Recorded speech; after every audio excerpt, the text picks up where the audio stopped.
আৰু আপোনালোকক জনাও যে আপোনালোকে যেতিয়া প্ৰথমে চাকৰি পাব তো চাকৰি পোৱাৰ পিছত আপোনালোকে যিটো বিভাগত পাইছে ডিফেন্সৰ ক্ষেত্ৰত কৈছো বা এছএছসি বা আৰ্মি যিকোনো ক্ষেত্ৰতে কৈছো আপোনালোকৰ কি হ'ব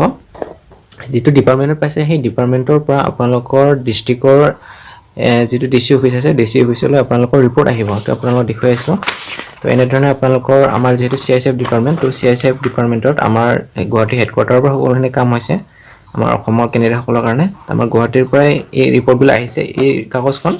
আমাৰ ডিসি অফিস যেটো ডিসি ডিস্ট্ৰিক্টৰ ডিসি অফিস তাতে আহিছে আমাৰ তো আপোনালোকৰ নিজৰ ডিসি অফিসত আহিব আমাৰ ডিস্ট্ৰিক্টত কিমান জন পাইছে হেতু আহিছে ইয়াৰ পৰা আৰু আমাৰ পিআৰসি ভেৰিফিকেশনৰ কাৰণে আহিছে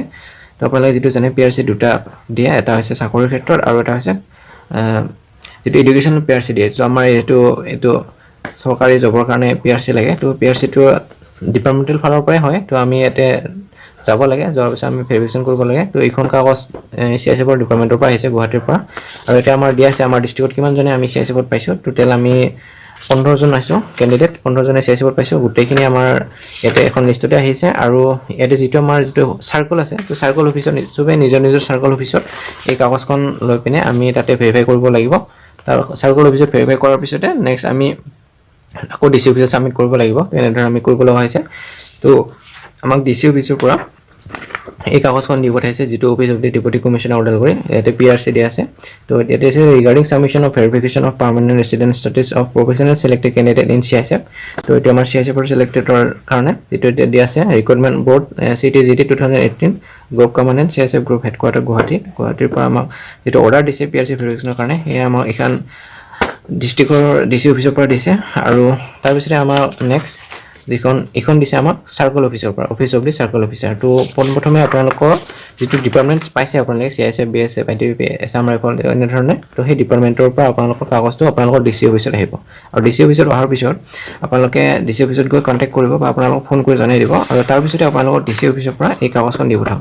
আৰু এই কাগজখন আপোনালোকে নিজৰ সাৰ্কেল অফিসত আনিব লাগিব আৰু সাৰ্কেল অফিসত আপোনালোকৰ পিআৰসি টো ভেৰিফিকেশন হ'ব আৰু তাতে আপোনালোকৰ এনে ধৰণে লিখি দিব তো দি deputy commissioner Udalguri submission of inquiry report regarding permanent resident status to এটো আমাৰ সাৰ্কেল অফিসৰ পৰা দিছে এখন আৰু এখন পোৱাৰ পিছতে আমি নেক্সট এই ডকুমেন্টছ খিনি আমি ডিসি অফিসত সাবমিট কৰিলো আৰু ডিসি অফিসত সাবমিট কৰাৰ পিছতে আমাৰ ডকুমেন্টছ খিনি লৈ গৈছে সিআইএসএফৰ অফিচাৰৰ মানুহ আহি এনে ধৰণে আমি ভেৰিফিকেশন কৰিব লগা হৈছে তো ফাইনালি এইখিনি আপোনালোকক দেখুৱালো তো গোটেইখিনি ডকুমেন্টছ অলৰেডি মোৰ এতিয়া কমপ্লিট হৈছে আৰু আজি গোটেইখিনি জেৰেক্স কৰি আনিছো মই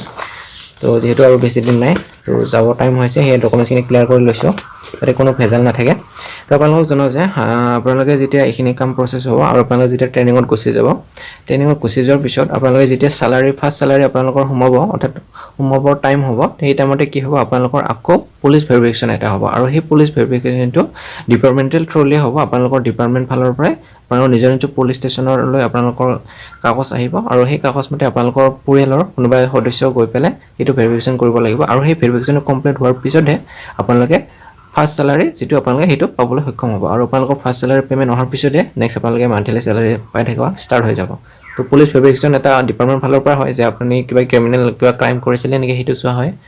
তো এনে ধৰণে আপোনালোকৰ সকলোখিনি প্ৰসেস হয় তেনে গভৰ্ণমেন্ট জব এটা পাবলৈ হলে বহুত কষ্ট আৰু কষ্ট কৰি আপোনালোকে যেতিয়া ফল পাব তাৰ পিছতে অন্যান্য কিছুমান কাম আপোনালোকে কৰিব লাগে যেনে ধৰণে এতিয়া PRC verification police verification character certificate তেনে বহুতখিনি কাম কৰিব লগা হয় আৰু আপোনালোকে যদি কিবা ক্ৰাইম চাইম কৰি থৈছে তেতিয়াহলে আপোনালোকৰ অসুবিধা আহি পৰিব তাৰ বাবে আপোনালোকে অকমান সাৱধানে চলি থাকিব যদি আপোনালোকে গভৰ্ণমেন্ট জব কৰাৰ ইচ্ছা আছে তো আপোনালোকে অকমান সেভ হৈ থাকিব যাতে কোনো ক্ৰাইমৰ লগত আপোনাৰ ৰিলেটেড নাথাকে হেতু আপোনালোকে বাচি থাকিব নহলে আপোনালোকৰ যেতিয়া চাকৰি হ'ব চাকৰি হোৱাৰ পিছত আপোনালোকৰ অকমান অসুবিধা আহি পৰিব এইবিলাক যদি থাকে তো হে আজি আপোনাক এইখিনি জনালো তো আপোনালোকক মই নেক্সট ভিডিঅ'ত আকৌ কিছুমান ইনফৰমেশন বিলাক দি থাকিম তো আপোনালোকে মোৰ চেনেলটোৰ লগত জড়িত হৈ থাকিব তো ধন্যবাদ থ্যাঙ্কস ফৰ ওয়াচিং